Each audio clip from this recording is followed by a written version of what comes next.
আচ্ছা, আপনি কি চেষ্টা করে চলেছেন নিজেকে প্রতিষ্ঠিত করার? তাহলে মাত্র 2 মিনিট আপনার থেকে চেয়ে নিলাম আমি।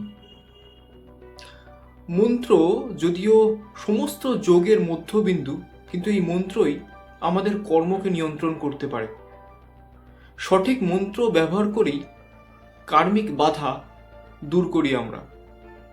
যেমন কোনো কাজ কিছুতেই হচ্ছে না, আমরা চেষ্টা করে চলেছি। উদাহরণস্বরূপ আমি নিজের কথাই বলি, দীর্ঘদিন ধরে চেষ্টা করছি চাকরির, কিন্তু শেষ মুহূর্তে গিয়ে সব আটকে যাচ্ছে। এবার এটা কেন হচ্ছে? আপনারও এরকম হচ্ছে প্রতি ক্ষেত্রে। এর জন্য পূর্বজন্মের কর্ম দায়ী।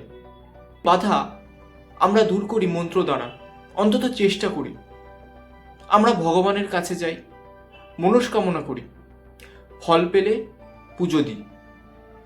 পণ্ডিত মশাই সে নির্দিষ্ট কম্পাঙ্কে মন্ত্র পাঠ করেন, যা দিয়ে সমস্ত বাধা দূর হয়।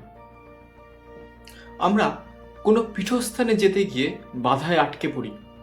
আমরা বলি, সেই পীঠাধীশ না ডাকলে ওই পীঠে যাওয়া সম্ভব নয়।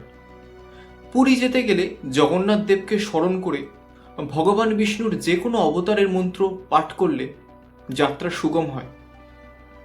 মন্ত্র আপনার জীবনে এখনো পর্যন্ত কি কোনো পরিবর্তন এনেছে?